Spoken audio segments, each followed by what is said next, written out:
si ona myslela, že nikto vlastne nevie urobiť tie veci, čo ona potrebuje, tak to urobí všetko sama. A tento vzorec, ktorý pravdepodobne nie je tej maminy, ale je ešte ďaleko predtým, mám zrazu ja. Nájdem si partnera, ktorý potrebuje emočne dostupnú ženu, mám dieťa, ktorý potrebuje emočne dostupnú mamu. Ja mu to zrazu neviem dať. Ja sa tam úplne strácam, čo odo mňa chcete, čo sa deje. Nemusíme za každým iba plakať, kričať a uvoľňovať emócie. Môže to prísť spokojne cez dobrú prácu s telom. A z mojej skúsenosti sa to také vlastne aj deje. Nepotrebuje nikde ísť, nepotrebuje žiadne ženské kruhy, nepotrebuje žiadne kaká, potrebuje dobrý playlist, ktorý si sama zostaví a pritom ako varí, upratuje, kráča, ide na autobus, pouvoľňovať tancom. Nič nie je funkčnejšie ako dobre si zavrtieť zadkom. Fakt. Vítam ťa pri 50 odtieňov ženy. Podcaste o ženách, pre ženy a ich nové, sebavedomejšie a sebamilujúcejšie ja. Moje meno je Sonia a som tu preto, aby som ťa sprevádzala na ceste za tvojou autentickou a sebaistou verziou. Si pripravená? Ahojte, dievčatá, vítam vás pri ďalšej epizóde podcastu 50 odtieňov ženy. Dnes sa budeme rozprávať o tom, čo všetko si naše telo pamätá, aj keď my si myslíme, že danú okolnosť alebo udalosť už máme dávno spracovanú. Budeme sa rozprávať aj o tom, ako sa na našom tele podpisuje dlhodobý stres, a možno niekedy potreba všetko zvládať alebo neustála kontrola či život vo výkone, ktorý my ženy v dnešnej dobe už berieme ako úplne bežný, že nás ani nenapadne, že by to mohol byť problém. Budeme sa rozprávať aj o tom, kde sa možno tento stres alebo tento tlak ukladá v našom tele a prečo je dôležité ho uvoľňovať a akým spôsobom to robiť. Budeme sa rozprávať možno aj o tom, čo na nás odovzdali predchádzajúce generácie, či už to boli ženy alebo muži a akým spôsobom sa to ešte stále môže usídľovať v našom tele aj napriek tomu, že my sme možno danú okolnosť nikdy v živote nezažili a najmä prečo by sme toto všetko mali riešiť. Dneska mám naozaj skvelú hostku, ktorá k nám prišla z ďalekého Bali, čo si neskutočne vážim, samozrejme teda nielen kvôli nám, ale môžeme sa tak tváriť pre tento podcast. A mojím dnešným hosťom je Zuzana Kaduková, zakladateľka Trinity konceptu, ktorá sa venuje práci so ženským telom, pohybovej terapii, nervovému systému, dýchu a emóciám. Zuzka, vítam ťa. Ďakujem veľmi pekne, ďakujem za krásny úvod. Ja ďakujem, že si prijala pozvanie a že sme už veľmi dlho tento podcast dohadovali, ale teraz nakoniec, keď vlastne sa ti podarilo prísť na Slovensko, tak sa nám podarilo to aj celé takto krásne dohodnúť. A my ešte vám vlastne, dievčatá, musím povedať, že prvýkrát nahrávame vlastne v bystrickom štúdiu, ktoré má náš Samko kameraman, ktorý vlastne vytvoril celý tento setup. Keď sa pozriete, teraz vám vyzývam, ak počúvate iba audio, pozrite sa chytro na video, aj na Spotify, ak počúvate, máte video.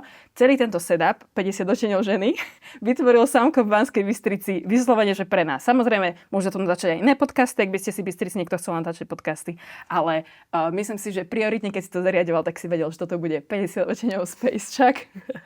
Takže stretli sme sa v Banskej Bystrici, pretože sme obe rodačky z Banskej Bystrice. Ale teda, ako som povedala, to neznamená, že tu dnes žiješ, teda obe tu vlastne dnes už nežijeme, ale stretli sme sa tu, je to veľmi krásne, také stretnutie práve tu naspäť, aj v tomto priestore. Ale na čo by som teda chcela prejsť rovno na začiatok, ja som ťa predstavila tým, ako ja ťa vnímam a možno aj pre dôvody, pre ktoré ja som ťa tu zavolala. Ale skús ma doplniť, ako by si sa predstavila ty, keby ja som možno tento úvod nepovedala. Čo je tvoja práca a kto je Zuzana? Aj možno bez svojej práce. Je vždycky pre mňa výzva predstaviť sa sama za seba, kto je Zuzana, pretože myslím si, že veľakrát nás definuje nejaká z našich rolí, či už je to, že som mama, mám 7-ročnú dcéru, alebo to, akú prácu tvorím, alebo to vôbec, čím sa zaoberám v mojom živote. Ale myslím si sama o sebe, že som prioritne žena, ktorá strašne rada skúma nové veci, objavuje nové veci, aj keď má rada veľmi komfortnú zónu, ale tak trochu cielene mám rada s nej výjsť, keď je to tak jemne na hrane.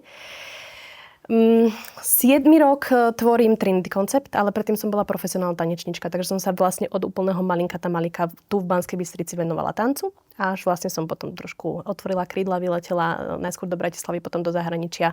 A naozaj som robila stále s tým tancom, stále s pohybom, až som potom otehotnila. Takže tam sa niekde začala cesta celého Trinity konceptu, pretože som jednak dokončila fakultu telesnej výchovy a športu, takže ten pohyb som ako keby mala trochu aj z tej druhej strany navnímaný a odbornejšie. Ale potom vlastne to veľmi jednoducho prišlo do toho, že sme sa presťahovali na Bali, začal COVID a ja som vedela, že chcem nejakým spôsobom pomáhať ženám alebo sprevádzať ich na tej ceste poporodnej rehabilitácie alebo poporodného pohybu. A tak som si hovorila, že ty kokso, že je COVID, že tie ženy hľadajú odpovede na svoje otázky. Ja som sa do toho úplne ponorila, začala som to študovať, brala som všetky možné workshopy, webináre a naozaj som sa do toho zahlbila, ale v tom okamihu len na úrovni tela alebo na tom fyzičnom, čiže ako posilniť panvové dno, ako pracovať s brušnou diastázou a naozaj som sa venovala tej ako keby rehabilitácii. No, že život na Bali a špeciálne v Ubude, kde je naozaj krásna komunita, rôzne modality, ktoré sa navzájom spájajú, tak mi otvorili trošku iné dvere. A teda dvere do sveta emócií, nervového systému, somatiky ako takej a začala som prepájať tú poporodnú rehabilitáciu vlastne so všetkým, čo sa deje na rôznych vrstvách nášho tela a kde všade nás to nepúšťa, aj keď robíme všetko, čo je vlastne niekde napísané tabuľkovo. A tam som zistila, že že tak toto je do takej miery individuálna záležitosť, že ja síce môžem dať tabuľkovo nejaké odporúčanie, ale každá tá žena je výnimočná, veľmi individuálna a nesie si so sebou svoje emócie, strachy, hnevy, prežitky, spomienky, traumy, akokoľvek to nazveme, ktoré potom vlastne pracujú v tom jej tele na takej úrovni, že sa to zobrazuje na tom fyzickom tele. No a už dnes Trinity Concept je platforma, takže dnes už je to tehotenstvo po porode, už máme iné fyzioterapeutky, už spolupracujeme s krásnymi ženami, odborníčkami a už sa to tak rozrastá. Mne sa strašne páči vidieť ženu, ktorá robí niečo, čo ju úplne že láka srdcom a je to pre ňu ako keby, že by sa tým dokážeš vlastne definovať. Lebo sama si povedala, že si preto bola obrovským spôsobom zaujatá, študovala si to, naozaj to bola tvoja passion, že úplná vášeň. Ja si tak myslím, že takýto človek ti dokáže v živote najviac odovzdať, čo je zalúbený do toho, čo robí, nielen ako keby, že vyslovene tým, že to študuješ, ale aj tým, že máš preto passion. Ale že vidím, že teda máš niečo, čo tak emočne a srdcom veľmi chceš a miluješ, ale zároveň si vlastne z toho spravil biznis. To sa mne veľmi páči, že tam je to také krásne prepojenie tých mužsko-ženských energií, roli aj všetkého tohto, k čomu sa určite ešte dostaneme. Ale ty si veľmi pekne vlastne zodpovedala aj moju otázku, ktorú som mala nasledujúcu, že ako si sa nejakým spôsobom dostala na Bali, aj ako vyzerala nejaká tá tvoja cesta. A taktiež si povedala približne, že čo je Trinity. Ale možno nám to ešte trošku upresni, pretože ty si mi povedala naposledy, keď sme boli spolu, že Trinity bolo pôvodne naozaj o tom popôrodnom procese alebo tom aj predpôrodnom a naozaj, že sa týkalo mamičiek. Ale dnes to už nie je o mamičkách. Dnes je to aj o ženách nás, ktoré ešte mamičky nie sú. Však väčšina z nás jedného dňa budeme. Ale že už je to oveľa viac o ženách, ako o tom, že prinášame deti na svet. Mojím cieľom je, a zase to vychádza z toho môjho osobného života, pretože ja si myslím, že je na svete veľa odborníkov, skvelých odborníkov, ktorí majú perfektne zvládnutú teóriu. Ale že vo svojej podstate je to naozaj o tom. A to cítiš u toho človeka, keď k nemu ideš, či už je to terapia, alebo je to naozaj nejaká práca s telom, že ako on má stelesnené tie prežitky, ako on to má zažité, či rozpráva z tej teórie, alebo rozpráva z praxe. A ja naozaj tým, že som prešla od toho tehotenstva, potom som babetko potratila, potom prišli zdravotné problémy, že ako keby všetko to, čo je v tom Trinity, vychádza väčšina z vecí, až by som povedala, že 99% vychádza z mojej vlastnej skúsenosti. Čiže keď sa bavíme o tom, že čo už dnes je Trinity, keďže ja už som 7 rokov po pôrode a venujem sa teda úplne iným modalitám, najnovšie fasciám, tak tam sme vlastne absolvovali spoluterapku. Tak už je to naozaj, môjim cieľom je, aby som to zhrnula, aby každá žena, ktorú nejakým spôsobom fascinuje Trinity Concept, alebo sa jej to páči, aby sa tam našla. Takže pre ženy, ktoré nie sú matky, alebo nechcú byť nikdy matky, pre ženy, ktoré majú problém s cyklom, pre ženy, ktoré majú proste iba celkovo stres a nevedia, odkiaľ ten stres ide, pre ženy, ktoré nevedia vyjadriť svoje emócie, nevedia si dobre poplakať. Pre všetky ženy, v každom životnom období, v každom veku. To je môj cieľ, ale to uvidíme, alebo teda to je ten feedback, ktorý potom dostávam od tých žien, že vlastne či sa to naplňa. A zdá sa, že zatiaľ áno. Povedz mi, s čím ženy prichádzajú najčastejšie, aj možno je také pre teba najviac fascinujúcejšie, že najviac si tak zaujalo, s čím ženy prichádzajú buď k tebe, alebo teda do Trinity. A s čím by sa možno naše posluchačky nejakým spôsobom vedeli stotožniť. Aj my ako ženy, dve, čo tu sedíme. Je to zaujímavé, lebo zas je to o tej vzájomnej výmene. Že možno 2 roky dozadu som tak neriešila hnev, agresivitu. A tým pádom sa ku mne dostávali ženy, ktoré riešili napríklad, dajme tomu tú poporodnú rehabilitáciu. Ale posledné 2 roky, ako viac študujem emócie a viac sa tým zaoberám, tak aj viac mi prichádzajú tie ženy práve s tými emóciami. Takže ak mám úplne na rovinu povedať, že posledný rok a pol, sú to najmä ženy, ktoré majú problém, majú výzvu v emócii hnevu, nevedia pracovať s hnevom. Skôr by som povedala, že idú až do takého výbušná agresie, do nespracovaného hnevu alebo do potlačeného hnevu. Takže myslím si, že hnev ako emócia je to gro, ktoré práve teraz sa zobrazuje posledný rok a pol. A potom samozrejme panvové dno. Lenže to sa dostaneme k tomu, to súvisí. Takže mne to dáva zmysel, že niektorá žena to začne riešiť od toho panvového dna, niektorá žena to začne riešiť od tej emočnej vrstvy. Povedz mi, ako sa to prepája, pretože musím povedať posluchačkám, som vlastne mala tú skúsenosť, že ja som si zažila tvoju terapku. Ja som to aj veľmi chcela predtým, ako o tom budeme hovoriť, že nech to mám presne zžité, že naozaj ako keby to je, že 100-krát počuť a raz zažiť, že samozrejme nemôžem teraz tvrdiť, že viem presne, o čom vravíme, keď som to zažila na raz, ale potrebovala som si to zažiť, aj sa mi to veľmi páčilo a tým dávam vlastne shoutout, ak by ste chceli niečo podobné vyskúšať, len zase na druhej strane tie fyzické stretnutia vlastne nevieš veľmi robiť na Slovensku, tým, že žiješ na Bali, že? To bola taká výnimočná vlastne situácia. Ale čo teda chcem povedať, že my sme tam naozaj sa dostali k tomu, že ja tam mám ten hnev potlačený a že ho mám proste uložený na tele. Čiže povedz nám, ako sa to prepája, že naozaj tie emócie a nielen hnev, že kde ich vlastne v tom tele nájdeme. Ja si myslím, že dôležité je povedať na úvod, že to je veľmi individuálne.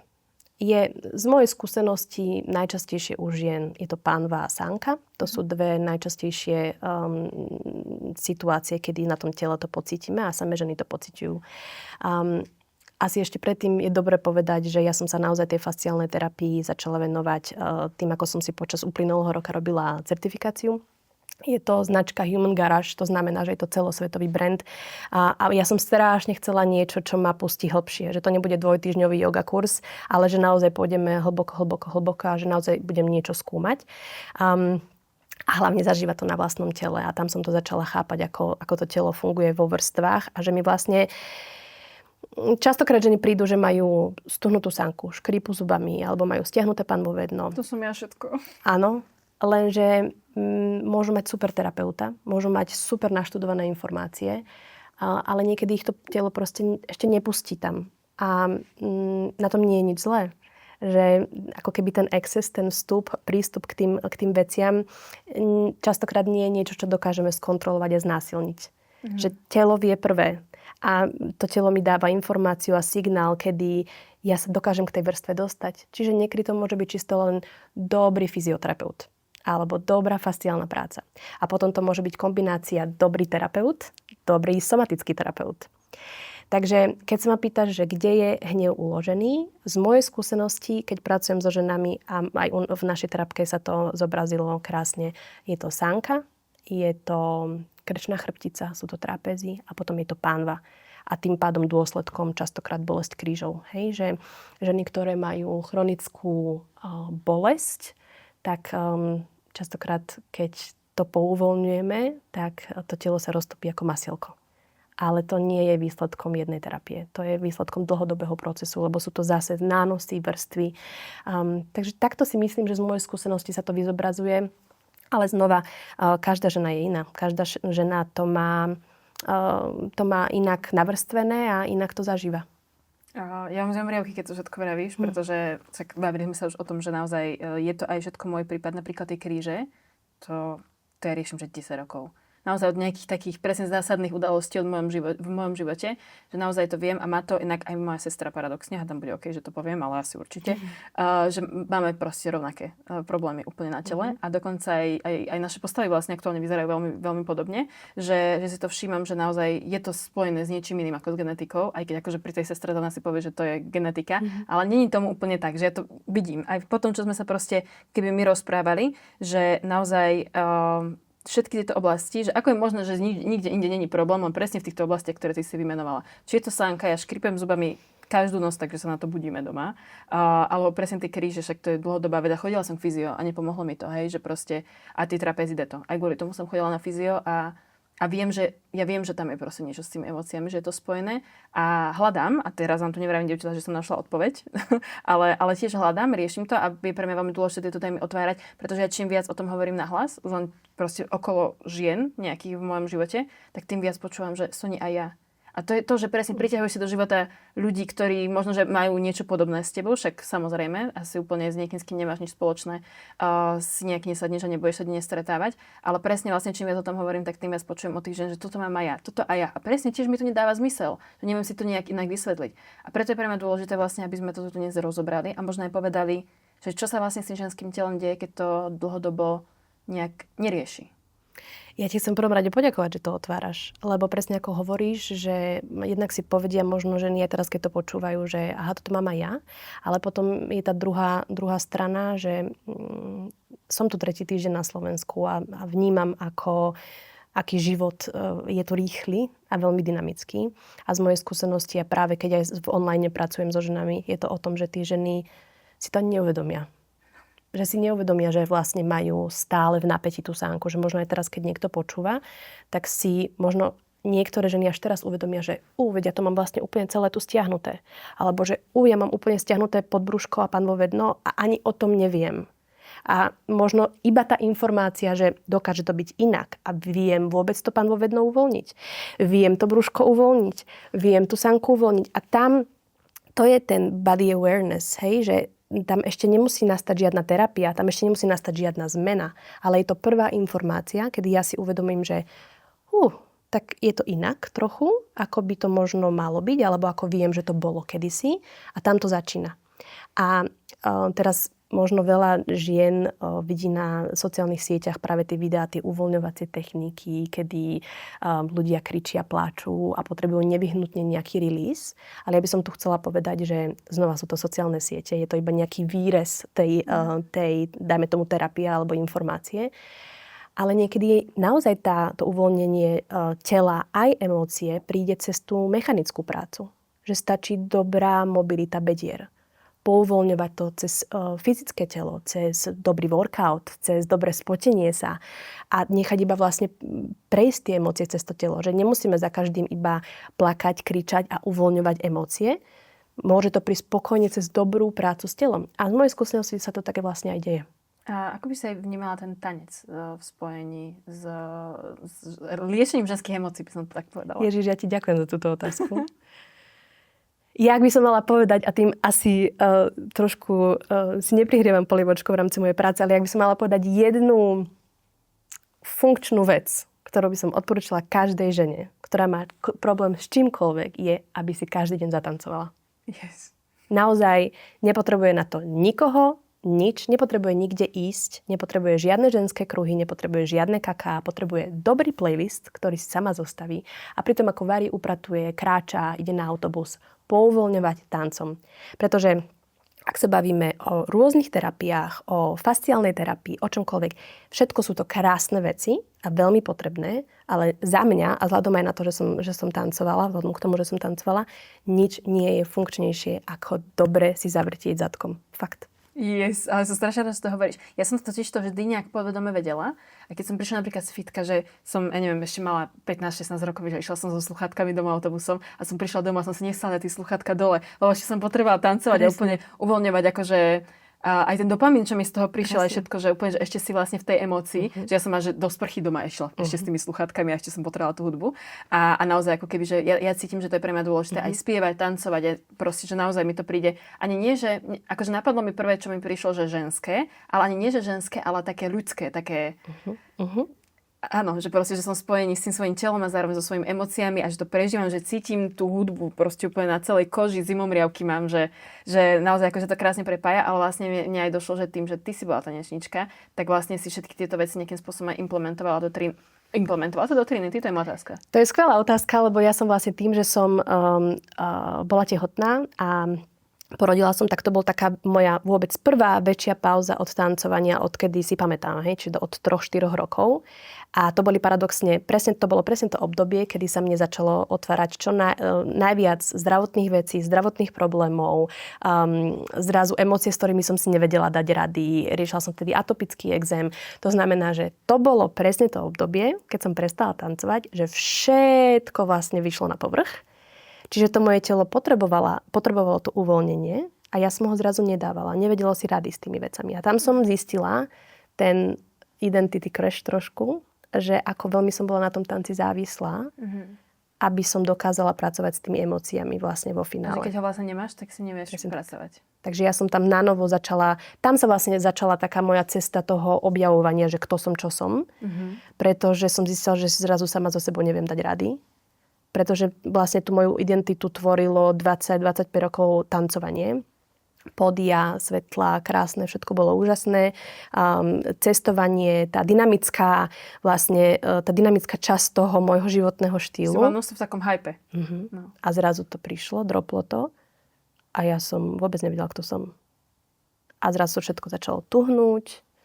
No, takže to bolo preto presne, keď hovorí, že tanec, spev, ak sa vrátime spätne k vôbec fasciám a k tej sánke, tak spev súvisí s krčnou čakrou. Hej? Bez toho, aby sme tu museli byť nejako ezoterický. Je to energetická dráha v našom tele, vychádzajúca aj z čínskej medicíny, aj z ajurvedy ako čakrový systém. A my keď tu máme uväznenú energiu, tak s čím to má veľmi logicky niečo spoločné? No s trapezami, s krčnou chrbticou. Čiže sme stále tu, stále sme stiahnuté. A v momente, keď začneš spievať, a to teda ja naozaj neviem spievať, ale začneš kričať, ja to vidím na tých terapkách, v momente, keď tá žena otvorí hrdlo a začne kľudne, že kričať ako levica, tak zrazu toto všetko sa uvoľní. To je presne lymfatický systém, to sú presne uzliny, napätie, svaly, čokoľvek. Takže to, že ty spievaš, hoci kde v sprche, v aute a vykričíš sa, tak častokrát to spustí buď plač, alebo ešte väčší hnev, alebo proste iba uvoľnenie na tom fyzickom tele. Takže spev a tanec. Ja som začala chodiť na hodiny spevu tento rok, kalendárny. A jednak som akože pocítila, že ja si veľmi niečo blokujem v tom hrdle, že ja viem, že to dokážem zaspievať, ale nepustím sa tam. Znamená, že hlavou sa tam nepustím. A druhá vec, že je to pre mňa najlepšia terapia, lebo ja, keď som na hodine spevu, ja neviem, hodinu 20 alebo tak, že 2-hodinovku, tak aj za ten čas ja neviem, že existuje realita. A to je to, že ten telefón máš pri sebe non-stop. A naozaj tým, že proste non-stop mám nejaký vnem, stále sa niečo deje, non-stop musíš byť online, tak to je vlastne jediný ten čas, kedy ten telefón úplne neviem, kde je, ani neviem, čo sa s ním deje, aj keby horelo, ja sa o tom nedozviem a som úplne, že tu a teraz s tou jednou vecou, ktorá mi ani nezarába peniaze, ani nevarím, hej, že by som sa z toho išla nájsť alebo niečo, že robím to len pre seba a pre svoju radosť. A to ja častokrát, že nám hovorím, že mať jednu takúto vec, aspoň jednu, čo v mojom prípade presne, že som prišla na to, že to je ten spev, tanec a tieto veci, nájsť na to čas, tak to brutálne buduje aj ten vzťah sama so sebou a aj také nejaké sebavedomie, že si dokážeš proste vyhradiť ten čas v tom kalendári, že a teraz som tu ja. Ja chcem byť šťastná v živote a toto tu je proste ten čas pre mňa. A aj keby to nemalo žiaden iný akože súvis, čo ja viem, že presne toto s tou krčnou čakrou a že ja to tam fakt akože psychikou nejakým spôsobom blokujem a tak, čo som sa tiež dozvedela vďaka tomu, tak aj keby toto nič som sa nedozvedela, ale len som bola tak šťastná z toho, aká šťastná som, tak mi to prinieslo niečo do života. To je úplne to najviac. No. Nič viac nepotrebuješ. No. Že vlastne to je ten reset toho nervového systému. Hej, že my tu hľadáme techniky, somatické cvičenia. A znova, je to skvelé. Skvelé, že máme tie veci. Skvelé, že sa o tom viacej hovorí. Ale ten moment šťastia na úrovni nervovej sústavy a na úrovni hormonálnej sústavy nikdy nie je viac, aby som nebola vulgárna. Môžeš byť. Nie je viac ako všetky tie modality, ktoré poznáme. Áno. Hej? Čiže Ježišmaria, áno. No mne si napríklad, naviažeme na ďalšiu otázku, lebo mne si vlastne v terapii povedala takú vec. Dievčatá možno teraz spozornite, možno, že sa to týka aj niektorej z vás, lebo mňa zamrazilo a mrazím aj teraz, ako to neviem povedať. Ty si mi povedala, že ja kognitívne, teda hlavou, všetkému rozumiem a všetko viem. Ale moje telo s mojou hlavou nestíha. To znamená, že moje telo je niekde, vymyslím si, 5-10 rokov za tým, kde je moja hlava. To znamená, že ja môžem nejaké okolnosti, nejaké súvislosti a veci v mojom živote rozumieť hlavou, ale moje telo to ešte nemá zžité. K tomuto by som chcela nadviazať aj, aby si nám to nejakým spôsobom že vysvetlila. Vysvetli nám to. To je všetko. Toto je celá moja otázka. Vieš čo, ja si myslím, že to treba skôr cítiť, ako vysvetľovať znova. Nie si jediná, aby som povedala, že asi väčšina populácie vôbec, ale keď sa rozprávame o ženách, tak poďme k ženám. Aj ja, patriac do tejto skupiny. Že sme tak silno v hlave, premýšľajúc buď o budúcnosti, alebo o minulosti, že nám vlastne uniká tá prítomnosť. Ale to telo je v prítomnosti.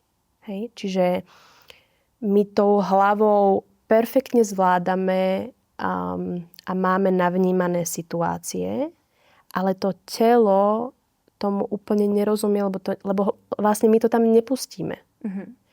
Že väčšinou myslím si, že myslíme, že dokážeme všetko ošialiť tou hlavou. Ale to telo neoklameme. Hej? Že to telo je to, ktoré cíti prvé, pretože je v prítomnosti. Veľmi jednoduchý príklad. Si vedľa nejakého človeka, ktorý cíti, že ti to nie je príjemné vedľa neho byť. Že tam niečo nehrá. A ty to cítiš niekde v tele. Napríklad, pichne ťa v žalúdku. Máš stiahnuté všetko, hej. Ide ti to do trapézov. A ty to cítiš na tom tele, ale hlavou to presvedčí, že veď to je v pohode. Veď prečo? Veď on sa ku mne správa fajn. Tvoje telo cíti energiu. A idem teraz do toho evidence-based, aby sme neboli, aby sa možno s tým vedeli viac ženy stotožniť. Že tá fascia, alebo naše telo z väčšinovej časti je voda. A my vieme z pozorovania alebo z výskumov, že tá voda dokáže meniť štruktúru a správať sa podľa toho, či je spievame, dávame pozitívne afirmácie. Hej, robili to Japonci. Ale takýto výskum alebo pozorovanie, mrazila sa voda podľa toho, akú štruktúru získala, ako sme jej spievali, na ňu hovorili. Takže keď voda niekde v nejakej miske reaguje na klavírnu hudbu alebo na pozitívne informácie a my sme z veľkej časti voda, prečo by sme na to nereagovali my? Takže moja fascia, celé moje telo reaguje bez toho, aby som ja musela nad tým rozmýšľať, na to, ako ty máš energiu. A pokiaľ ja idem to telo celé, tú väčšinovú časť vlastne mňa presvedčiť, že nie, ty si v pohode, teraz samozrejme nie som konkrétna, tak tam nastavenie súlad.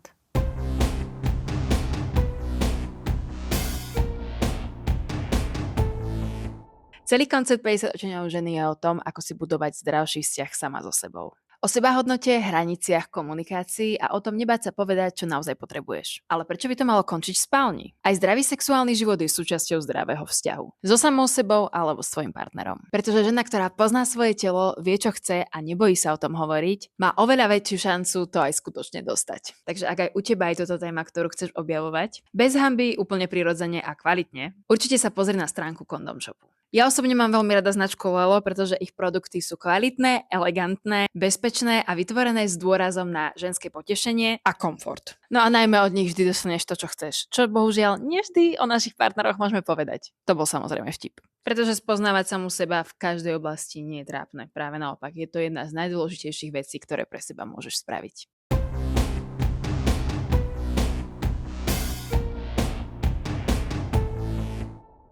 Moja ďalšia otázka tu aj vzniká, že to je vlastne, ale presne keď si vezme, že prídeš tu na Slovensko, že je to aj veľmi ťažké toto urobiť, lebo ja napríklad toto už veľmi cítim.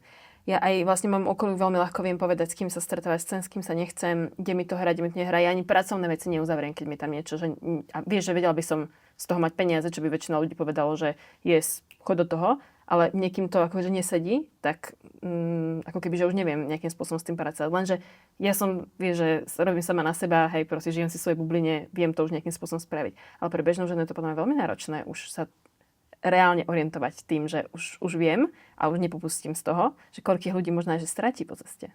Je to extrémne náročné. A ja by som povedala, že je to možno aj najnáročnejšia vec vôbec. Nastaviť si tak hranice a vedieť odkomunikovať, čo potrebuješ. A aj na základe toho, že buď niečo... Hrá tam obrovskú rolu strach. Hej? Hrá tam obrovskú rolu strach zo straty, strach z odmietnutia, strach z toho, že niekde nezapadneš. A s týmto vlastne myslím si, že asi sa pasuje väčšina žien, minimálne v mojom okolí. To znamená, že je to najťažšia vec. To akože o tom potom. Mne funguje jedna taká barlička, ktorú mám, pretože nie vždy sa to dá samozrejme, hej, povedať si, no tak tento človek mi nepasuje, tak ja si nebudem tráviť, hej, sú kopec žien, ktoré pracujú vo firmách, sú zamestnané a tak ďalej, alebo sú to častokrát rodinní príslušníci, ktorých ťažko, dá sa to, je to možné, ale ťažko sa ich odstriháva. A vtedy mne funguje zostať s tým telom v komunikácii. Je to naozaj ako keby som s ním potrebovala neustále komunikovať. To znamená, že ja prídem do nejakého priestoru, kde mi možno je menej príjemne a ja to odkomunikujem. Hej, sme tu, áno, vnímam to. Vnímaš to správne, ja to tak vnímam. OK, sme jedno, dáme to. A vieš, že už to vytvára spojenie. Už to vytvára, že áno, nejdem do odmietnutia, nie je to tak, ale idem do, OK, hej, Deje sa to. Áno, deje sa Ty to. vlastne sa akože s tým svojím telom spojíš, potvrdíš jeho emóciu a ste vy dvaja proti tomu a nie ty proti svojmu telu. Áno, ale ja to nerozdeľujem, alebo nerada to rozdeľujem, že nie je telo a ja, ale sme spolu. To bola aj naša konverzácia. Áno, to pri bola aj našej naša terapke. konverzácia. A vlastne riešim to, že si to tak utvrdím, že lebo to je vlastne ten odchod z toho tela, hej? Že to je ten odchod do tej hlavy, že nie, je to v pohode, je to v pohode, je to v pohode. A ja nie som fanúšik týchto pozitívnych afirmácií, že presvedčiť sa niečím, keď si budeš niečo stále opakovať. Nie som, lebo pre mňa to je, že odchádzam sama od seba a že ako keby sa trochu klamem, trochu presahujem svoje hranice a ja to potom cítim na tom tele. Možno niekomu to funguje, mne to nefunguje. Že ako keby nevalidujem to, že to moje telo cíti. A ja v momente, keď si poviem, že dobre, samozrejme, nie som v tomto 100%, hej, ale že funguje to minimálne v tom priblížení a v takej tej mekosti, v tom súcite, v tej kvalite toho potom prežitku, ktorý tam mám s tým človekom. Lebo áno, a samozrejme, a nie je to iba o tom, že ten človek by bol zlý, ale proste so mnou nemusí rezonovať. Hej, že ja s ním nemusím mať kvalitný čas a to neznamená, že to je zlý človek. Chcela by som ešte, vlastne, keď sme tu aj nadviazali na to, že v nejakým spôsobom u nás, ako to funguje a možno v porovnaní s tým východom, kde ty žiješ, vedela by sa nám tieto energie nejakým spôsobom porovnať? Ja tak, keď sme sa sami dve boli spolu, veľa na to nadväzujem, ale však veľa sme sa dozvedeli počas tej mojej terapie, tak ja som tak ti tak ako keby som tak nadviazala, že si myslím, že tá naša západná energia tu je taká viac mužská, kdežto tá ako keby východná, aj keď som nikdy nebola vlastne takto v Ázii, ale vnímam ju, aj ma to tam preto tak veľmi láka, pretože ju vnímam ako takú ženskú. Dokázala by sa takto opísať, alebo by si možno, že mi oponovala? Už teraz by som to tak neopísala. V úvode určite áno, keď som sa tam presťahovala. Pozri, asi veľmi základná vec. Tam, kde žijem, čiže Bali, a Ázia je aj Japonsko. Hej? A Japonsko je veľmi striktné a veľmi žijúce podľa pravidiel. Ale tam, kde žijem ja, Bali, je to život a prístup k životu je pomalší. Vďaka tým domácim, vďaka náboženstvu, vďaka tým ceremoniám, že tam ako keby väčšinu času sú ľudia v prítomnosti. Majú iné veci, iné problémy, majú svoj šit, ale naozaj tá energia je pomalšia. Versus to, keď prídem na Slovensko, to je brutál. To je brutál, aké je tu tempo. Je brutál, aké sú aj to, že je tu veľa pravidiel, ktoré sa musia rešpektovať, ale je to z bodu A do bodu B, rýchlo, C, parkovanie, sedačky, autosedačky, deti, kočíky. Strašné tempo. Takže pre porovnanie, tempo je na Bali pomalšie, ale tým, že tam, ak sa rozprávame o expatoch a o ľuďoch, ktorí tam žijú z rôznych častí sveta, to sú všetko ľudia, väčšina ľudí, ktorí majú svoje biznisy. Ktorí na to, aby tam mohli žiť a mať taký životný štýl, musia sakra makať. Vrátane mňa. To znamená, že častokrát tam ľudia pracujú bez víkendov, áno, potom môžu ísť pondelok pod palmu, ale napríklad sobota, nedeľa majú busy, alebo sú v rámci časových pásiem pripojení online v noci, aby boli spojení so tou svojou krajinou, odkiaľ pracujú alebo kde majú svoju klientelu. Takže nepovedala by som tak úplne, nezovšeobecnila by som to, že tam je ten životný štýl mužský, alebo tá energia ženská a tu je mužská. Veľmi sa to prelína a závisí to veľmi od človeka. Ako si vieme spraviť také malé Bali tu, podľa teba? Myslím si, že každý sám od seba, keď začneme byť v kontakte s tým telom. Ja si to naozaj myslím. Možno to teraz znie naivne a možno pre tých ľudí, ktorí žijú práve ten rýchly životný štýl, je to teraz na mile ďaleko, o čom sa rozprávame. Ale ja si myslím naozaj, že v momente, ako ráno sa zobudím a začnem trošku cítiť svoje členky a zobudím sa, kúknem sa do slnka. To sú všetko tak strašne elementárne veci, ale tak hrozne potrebné, že keď každý začneme od seba, tak si myslím, že pocítime ten rozdiel. A vždy nás bude niečo rozčulovať. Aj na Bali ma rozčuluje veľa vecí. Takže hovorím to naozaj už 7. rok, keď sa ma na to niekto opýta. Vždy si berieme šit so sebou. Kdekoľvek na svete by sme išli, aj na to krásne Bali, ktoré sa tiež mení postupom času, tak vždy si berieme sami so sebou. Áno, presne ten tvoj mozog s tebou všade ide. Ja som tento rok mala možnosť veľa cestovať. Ja som to babám aj na storkách vlastne písala, že tento rok sme sa vlastne s mojim partnerom rozhodli, že však predpokladáme, že do budúcna budeme chcieť rodinu a naozaj ako keby investovať náš čas a peniaze do tejto časti života, tak sme si naozaj tento rok dopriali také intenzívnejšie cestovanie. Ja som prvýkrát v živote bola v exotike, prvýkrát v živote som bola v Amerike, ja som nikdy vlastne neletela za oceán doteraz. Že naozaj sme si akože ten svet trošku pozerali. Mala som teda možnosť vidieť naozaj veľkú časť sveta a vďaka práve tomuto, čo ty si povedal, som si pripomenula to, že ja som si všade ten svoj šit so sebou zobrala. Ja som práve, že mala aj veľmi náročné stavy, vždy, keď som bola v zahraničí, že ako keby vlastne ty máš pocit, že predtým ujdeš a neujdeš a to ťa ešte tak viac troška dobehne. Ja som mala aj takéto, že sú možno ľudia, s ktorými by som toto chcela zdieľať a nemôžem. To ma tam veľmi dohnalo, že som aj tak raz písala na story, že toto akože vlastne zdieľam s strangers on the internet, že miesto toho, aby som to možno zdieľala s najbližšími, že naozaj ma tie veci veľmi dohnali. A ja som vlastne, aj keď som bola mladšia, tak som sa snažila žiť chvíľu na Malorke a tam ma všetko dobehlo. Každý jeden shit, ktorý proste som si zobrala so sebou. Čiže myslím si, že áno, tá energia toho Bali by mohla napomôcť to uvoľniť a nejakým spôsobom s tým pracovať, ak sa tam vieš spomaliť. Ale zároveň to neznamená, že sa tam tie veci nezoberieš so sebou. Tomu neujdeš tej psychike. Tak ako ani tu tomu neujdeš. Ja si myslím, že keď to nevieš aspoň do nejakej miery urobiť tu, tak prečo by si to mala vedieť urobiť tam? Samozrejme, prostredie nás ovplyvňuje. O tom akože nie je pochýb. A okolie, prostredie, ľudia, určite, že tam je obrovský predpoklad na to, že ti bude lepšie, keď už ale vieš so sebou pracovať tu. Takže nemala by som asi očakávanie, že tak ja idem teraz niekde pred sebou ujsť. A veď možno to vieš, alebo sa s tým niekto stotožní, niekto to pozerá, že ak sme vo vysokom výpätí a fungujeme naozaj v obrovskom výkone a ideme niekde na dovolenku, že na 2 týždne ideme do rezortu a ideme si úplne oddychnúť, tak sa veľmi často stane, že tam ochorieme. Lebo ten nervový systém proste zrazu nechápe, čo sa deje. Že aha, tak teraz môžem. OK, tak úplné uvoľnenie a všetko, čo bolo potlačené, zabrzdené, zrazu vyjde na povrch. Ja mám toto teraz v mojom živote aktuálne. Neviem, či som baba ma to niekedy hovorila, asi nie, ale ja teraz vlastne prvýkrát pociťujem naozaj, že riadne úzkostné stavy, že mi vie prísť taká úzkosť, aj tebe som to vlastne vravela počas terapky, čo som predtým nikdy nezažila. A paradoxné je, že ja mám najzdravší vzťah, aký som kedy v živote mala. A po pracovnej stránke som najmenej v survival mode, ako som kedy v živote bola. Že naozaj môj život by mohol byť úplná pokojná rozprávka v teórii.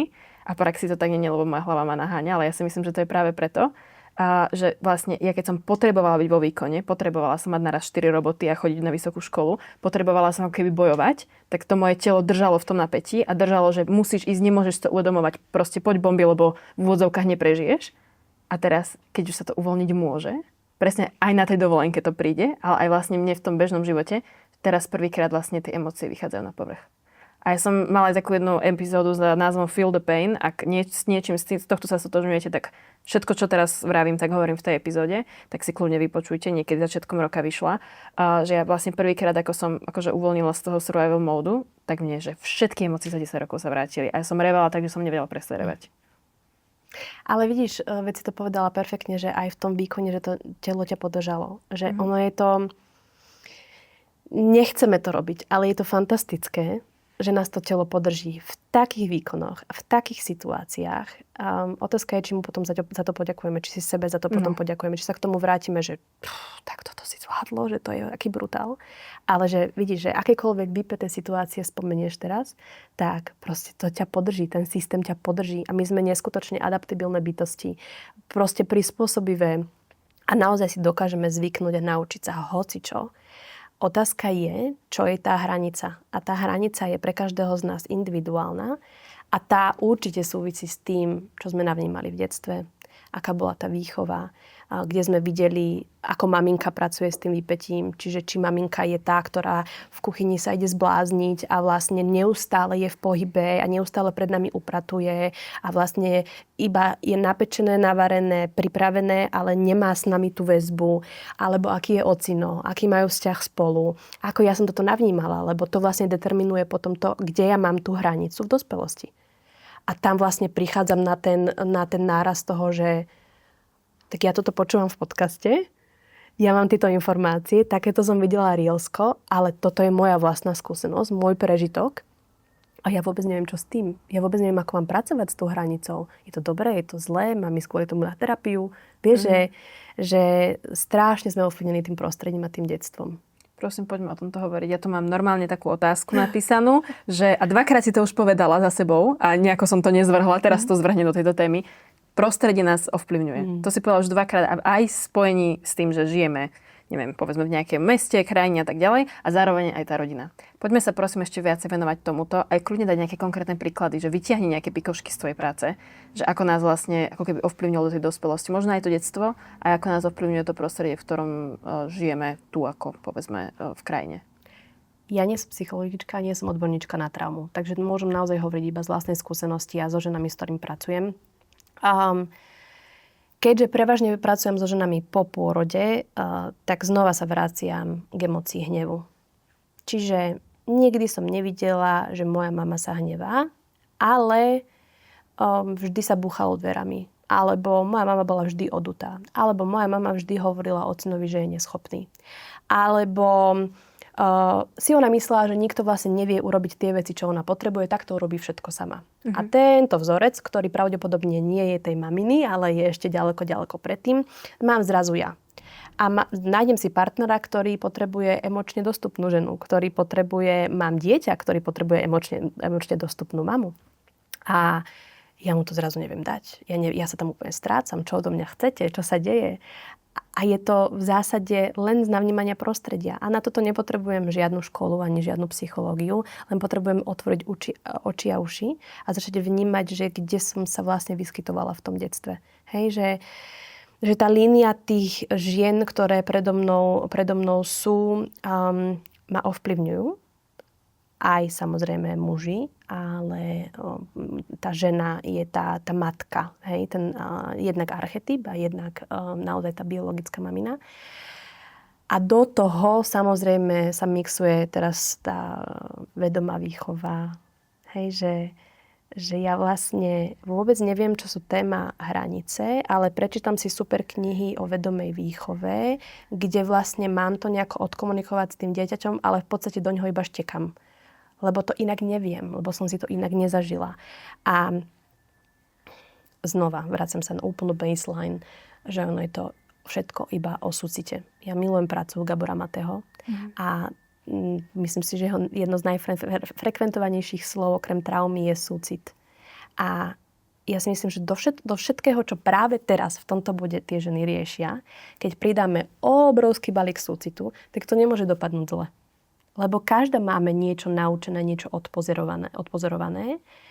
A myslím si, že ak sme trochu empatické, ak sme trochu vedomé, ak máme trochu otvorené tie radary, tak v nejakom bode nám príde do života situácia, ktorá nám povie, ale toto chceš robiť inak. Že nechcem byť takáto verzia seba. Že nechcem byť tá odutá mama, povedzme, že ktorá nepovie, čo sa deje, ale chcela by som to vedieť povedať, ale chuďa neviem ako, no. To je to, že nie sme naučené úplne povedať. Ja napríklad, ak mám osobne povedať, tak ja som vlastne naučená skôr v živote, že keď poviem niečo, že chcem, alebo že to chcem inak, alebo že takto by som si to nevybrala, takže vlastne príde takéto akože zatratenie, že úplne, že takto si hrozná, chod do keľu. Vieš, že ako keby to je vlastne to prvé, čo mne príde a pre mňa táto tematika nastavovania hraníc alebo len vyjadrenia toho, že čo by som ja skutočne chcela, bola veľmi náročná. Akože asi stále je, ale už je to ďaleko lepšie. Ale že bolo to veľmi náročné. Myslím si, že toto môže zažívať že množstvo žien. Že ako keby vyjadriť, čo vlastne chceme my. Že ako my môžeme vedieť dať niekomu inému to, čo chce on, keď to nevieme dať sebe. A hlavne si myslím, že od začiatku, ako sa narodíš, po jedinom, po čom túžiš, alebo z veľkej väčšiny aspoň, je prijatie. Že ty potrebuješ byť prijatá. A kto je ten prvý článok? Je to prevažne tvoja mamina a tvoj ocino, hej? A veď určite to poznáte aj tie, ktorí máte bábätka, že to úplne malinkaté bábätko, ktoré zatiaľ vie iba plakať a možno už sa smiať alebo usmievať, tak keď je ešte v tom kočiku, tak jediné, čo potrebuje, je, že keď urobí nejakú grimasu, tak tá mamina mu dá tú emóciu späť.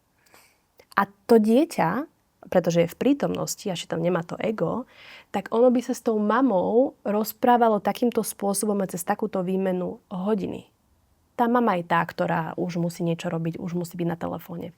Ale tá interakcia tých grimás a toho potešenia vzájomného, to je to, že urobí niečo a ťuťuli muťuli urobí niečo, tak v tejto interakcii by to dieťa bolo, že strašne dlho, veď kľudne si to vyskúšajte. Čiže to dieťa potrebuje tú interakciu, potrebuje tú spätnú väzbu a my vlastne na základe tohto fungujeme celý život. Ja keď tú spätnú väzbu nemám, a nemám ten feedback od tej mamy, alebo ma tá mama vypne, alebo nemá na mňa čas, alebo čokoľvek, a tým nehovorím, že teraz musíme byť prístupné 24/7, tak ja presne potom podľa toho, jedna z vecí samozrejme, hej, toto je malinký fragment, potom konám celý život. Že ja vlastne neustále potrebujem ten feedback. A je potom umenie nájsť to, že kedy to je zdravé. Že kedy neustále chcem feedback, potrebujem pozornosť a kedy dokážem vlastne fungovať aj bez tohto feedbacku, i keď sme bytosti, ktoré potrebujú žiť v komunitách, potrebujú tú interakciu. Hej? Takže to iba, čo ma napadá, že hovorím si také fragmenty toho, ako nás to vlastne môže od detstva ovplyvňovať, kde ja potom pracujem s tými ženami, ktoré vlastne napríklad v tej individuálnej terapke, prečo mi muž nepovie, že som pekná, prečo ma neocenia, prečo mi svokra hovorí neustále, že nie som dosť. A to sú potom tie veci, ktoré my sa pokojne môžeme vrátiť do toho kočika. Že čo sa tam dialo. Vieš. A všetko sa to dá ale krásne prejsť cez telo. No teraz, ako jej povieš, ako to riešiť? Lebo vieš, že tu sú dve roviny. Jednak, prečo ty chceš počuť, že si pekná? A druhá rovina je, že a prečo je vlastne pre toho muža tak ťažké je to povedať? Asi ti nepoviem, že ako to riešim. Je to naozaj... Je to veľmi situačné, je to veľmi individuálne. Otázka je znie, že prečo si žena, ktorá potrebuje počuť, že je pekná, vybrala muža, ktorý jej to nehovorí? To by sme sa o tomto mohli rozprávať asi veľmi dlho, pretože si vyberáme presne takých partnerov a takých ľudí, ktorí nám presne tieto veci pozapínajú. Hej? Že keď sa ma niekto spýta, a prečo som to začala riešiť teraz? Veď ja som mala také pekné obdobie, prečo sa to teraz otvorilo? No presne preto, aby si sa niekam mohla posunúť. A pokojne môžeš sa neposunúť a je to úplne v poriadku a príde na to buď čas, alebo proste zostaneš v tejto situácii. Nie je na tom nič zlé, že nebudeš automaticky hneď lepší človek alebo vedomejší človek, lebo to máme, myslím, že pocit aj z tých sociálnych sietí, že neustále musíme niečo zlepšovať. Neustále musíme niečo naprávať. Ďalšia terapia, ďalší ženský kruh, ďalšia kakao ceremonia. Furt máme pocit, že niečo musí byť lepšie. Ale dôvera v to telo, znova sa k tomu vraciam, je OK, už som spravila maximum, je to môj limit, teraz nechám to doznieť. Ono to príde, hej, presne to, čo sme sa vlastne aj my dve bavili, že OK, mám nejaké vedomie, mám nejaké proste niečo, nejaký upgrade a teraz proste to nejakým spôsobom dobehne. A dôvera v proces bez neustálej kontroly je famózna vec, ale pre nás ženy extrémne náročná. No. Hej, presne, že nechať to telo dobehnúť, že to všetko, čo som sa tou hlavičkou naučila, aby sa to telo akože integrovalo na to, že išlo spolu zároveň s tou hlavou. Integrácia, to si úplne fantasticky povedala. To je moje najľúbenejšie slovo. Ešte by som chcela sa ťa, ale keď sa tu bavím o týchto rodinách, spýtať na jednu vec. Ty si mi vravela, keď sme boli spolu, že sú traumy, môžem to takto možno nazvať, alebo nejaké okolnosti, ktoré my na tom svojom tele pociťujeme a máme to v sebe, tú emóciu alebo tú traumu, ten prežitok toho, napriek tomu, že my sme to nezažili, ale zažili to možno naše mamy. Vedela by si mi povedať niečo k tomuto? Tak myslím si, že to vychádza aj z toho vôbec tvorby nového života. Hej?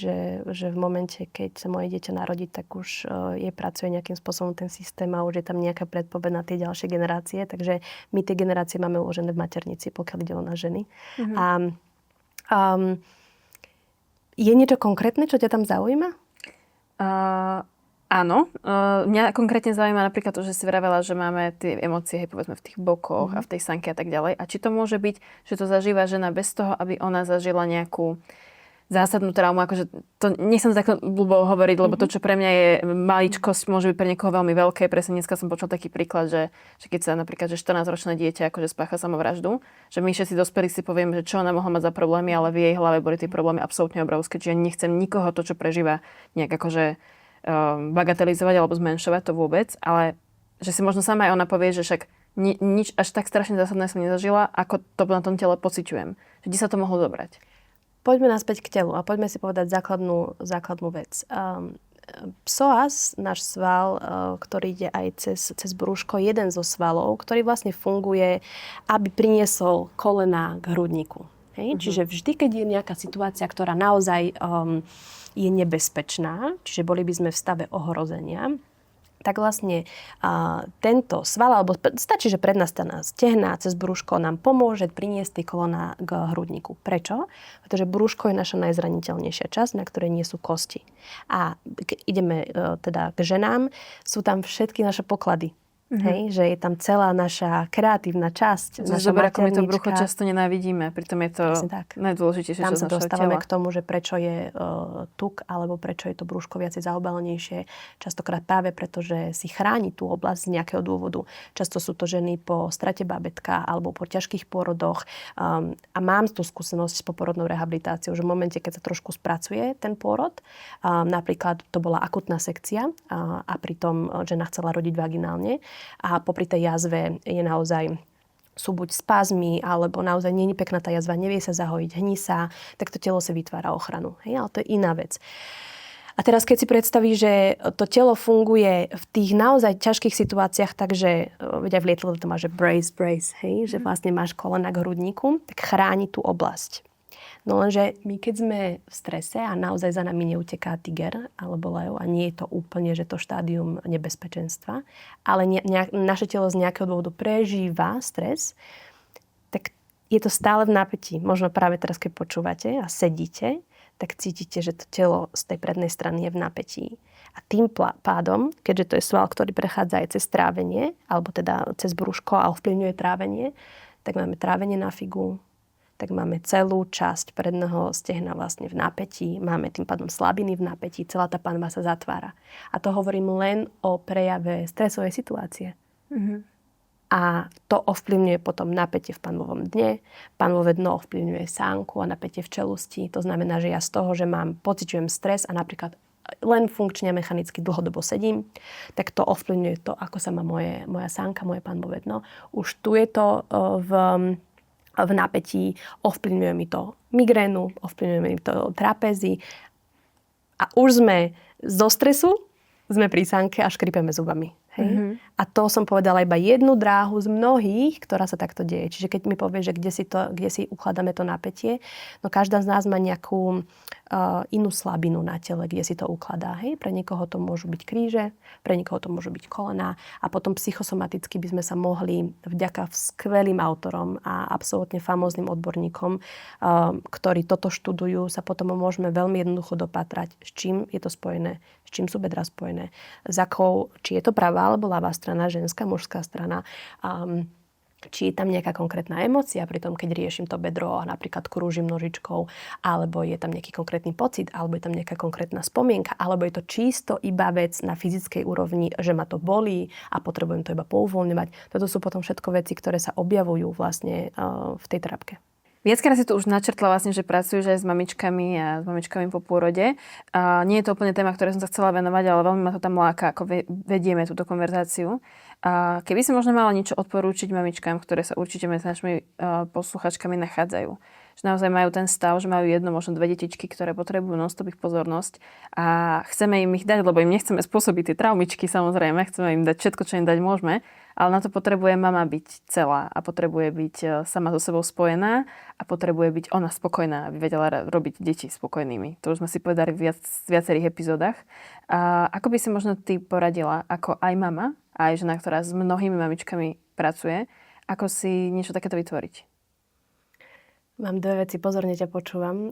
Veľmi dobre kladieš otázky. V prvom rade jedna základná vec, ja to mám od mojej terapeutky, od Radmily Telvákovej, ktorá mi povedala, alebo nám povedala, keď mala workshop, že v momente, keď sa zaoberáš tým, ako byť lepšou mamou, tak prichádzaš o ten prítomný okamih toho, že už dobrá mama si. Čiže my poslednú dobu, myslím kolektívne ako ženy, riešime, ako sa opraviť, ako riešiť traumy, ako zlepšiť všetko, aby sme to nepreniesli tým deťom. Ale to je tak strašný bullshit, keď sa nad tým zamyslíš. Že... Buď len dobrá milujúca mama. Presne tak. Že ty ako mama si dosť. No. Veď by si to dieťa nevybralo. Veď by si nebola mama. Veď by si nepriniesla život na svet. Veď by si nemala v brúšku 9 mesiacov človeka.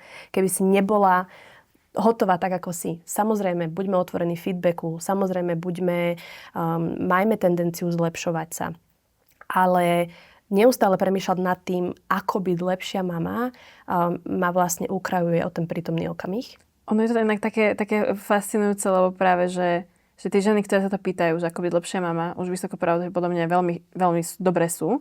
A paradoxne vlastne tie mamy, ktoré sa nikdy v živote nespýtali, čo by lepšie mohli spraviť a ako by akože mohli byť lepšie mamy, tak práve tí by zrovna by si mohli dať čo poštudovať. Hej? Ja mám 0 roky z toho, ako to hovoríš, lebo 2 roky dozadu bol Gábor Matej v Bratislave a presne niekto z obecenstva sa ho na to opýtal, že presne otázka smerom na svoje deti a na teda, ako to zlepšiť. A Gábor Matej to presne povedal, že ty, už to, že si tu a už to, že sa pýtaš túto otázku, znamená, že si úplne niekde inde ako tvoji rodičia.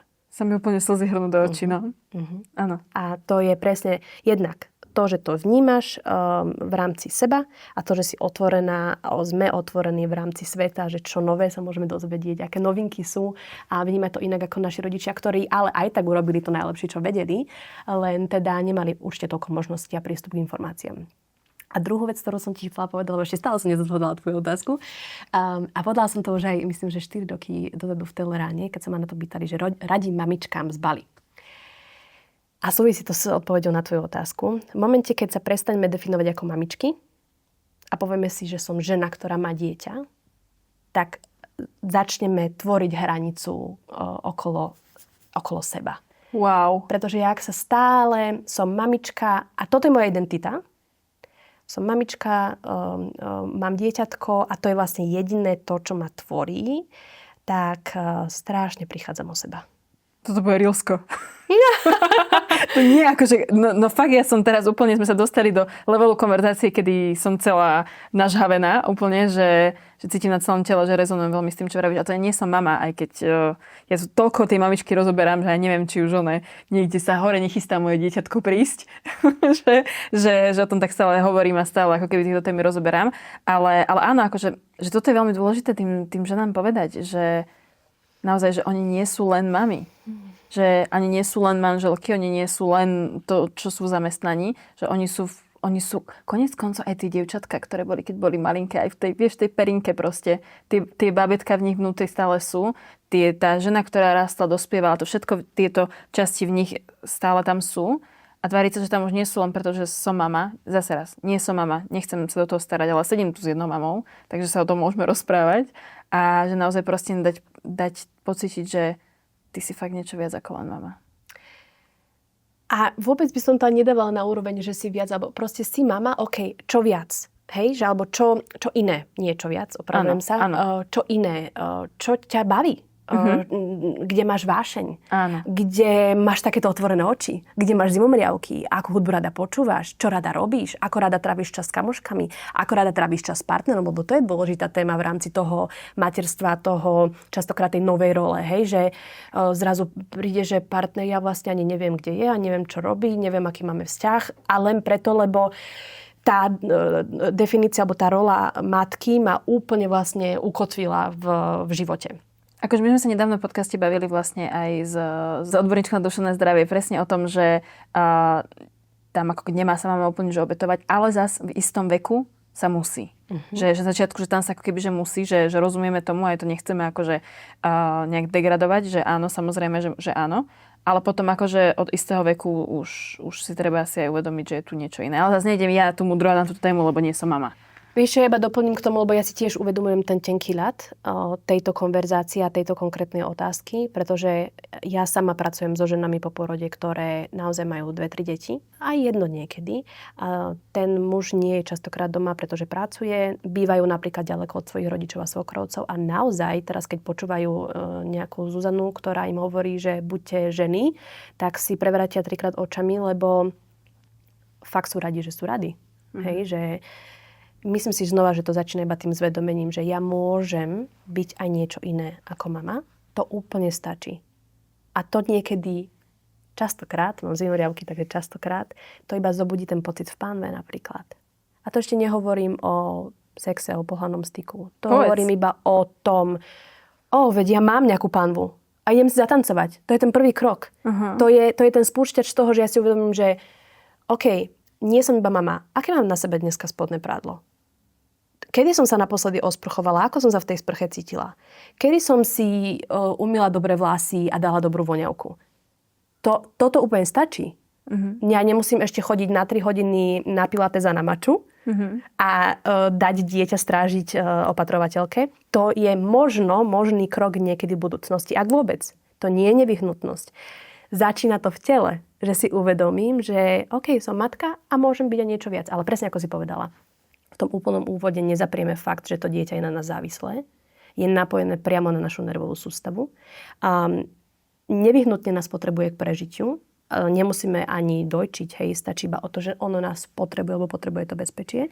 A je dobré znova si vytvoriť ten kontakt, že no tak teraz áno, sme mesiace po porode, tak teraz máme takúto situáciu. Teraz sme s babetkom a príde čas, kedy budeme môcť ísť na 2 hodiny sa poprechádzať bez babetka. A to je spojenie s telom. To je tá komunikácia. To úplne stačí. Áno. To je vlastne taký vedomý prístup k sebe a svojmu telu. Ak by si nám na záver mala niečo odkázať. Ja mám na teba zase ešte milión otázok, úplne ako si naďobla tú aj tematiku tej sexuality. Vedeli by sme sa tam asi o tom veľa rozprávať, ale myslím, že by sme si to mohli nehať niekedy na budúce. Verím, že možno o rok, keď znova prídeš, tak spravíme part 2. Ale ja by som úplne na záver chcela čokoľvek, čo by si žena chcela odkázať, či by si to možno tak celé zosumarizovala, čo by to bolo? Gro mojej práce už teraz tvorí z veľkej väčšiny kombinácia tela a emócií. A myslím si, že je veľa rôznych žien, ktoré túto epizódu počúvajú a možno sú práve na úrovni len tréning, len potenie, len pilates, idem si zabehať. Alebo sú ženy práve, ktoré riešia viac tie emócie, tú terapiu alebo niečo, čo je aktuálne v živote, až by som povedala možno nezvládnutelné. A ja teda za seba, a mne sa dokazuje hlavne v mojom osobnom živote, že najdôležitejšia je kombinácia. Že ja na to, aby som dokázala vyjadriť emóciu akúkoľvek, aj vo finále tú radosť, aj vášeň, aj čokoľvek, tak ja potrebujem mať silné, zdravé, pružné, flexibilné telo. V opačnom prípade tú emóciu neunesiem, akákoľvek je. A len keď budem mať silné, pružné telo, tak ten systém si navníma a uvedomí, OK, dokážeme ísť o vrstvu hlbšie. OK, dokážeme ísť lepšie pracovať s tým hnevom. Vieme lepšie popúšťať ten smútok. Ale keď nemám silné telo, tak potom neviem, čo chcem od neho vlastne.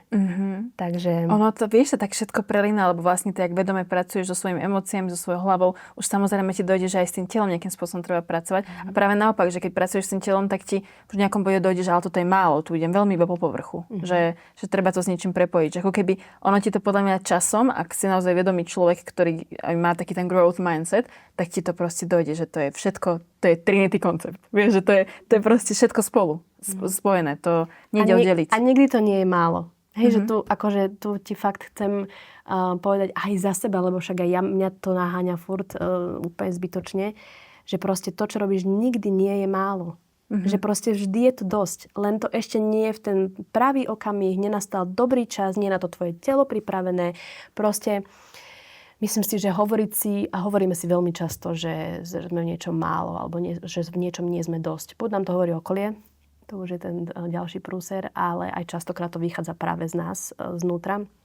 A iba povedať si, že OK, tak ako som, fajn. A ja vlastne úplne sama na to prídem, že čo teraz potrebujem. A zobudiť sa ráno s tým, že drahá Zuzka, čo teraz dnes potrebuješ, je dosť dobrý základ. Ďakujem ti za každý jeden prínos, ktorý si nám sem priniesla.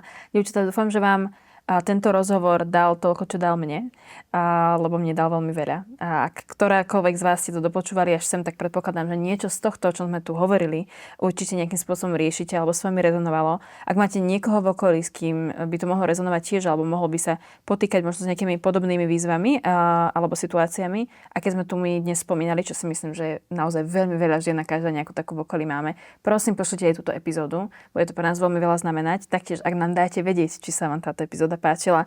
Či to bude komentárom, alebo to bude followom na YouTube, alebo na Spotify, alebo hviezdičkami na Spotify. Strašne veľa to pre mňa osobne znamená, pretože to je jediný spôsob, ako viem zistiť, či sa vám ten podcast páčil, alebo nie, či vám podobné témy prinášať aj naďalej. Kľudne nám dajte vedieť možno, s čím práve zápasíte, alebo ste zapasili, alebo si to nechajte kľudne len pre seba a môžete to len preposlať niekomu, na kom vám záleží. Dúfam, že teda ste z toho získali všetko, čo ste dnes získať mali, že vám to padlo dobre. A ja sa, Zuzka, s tebou lúčim a rovnako tak sa lúčim aj s vami, dievčatá. Majte sa pekne. Ďakujem.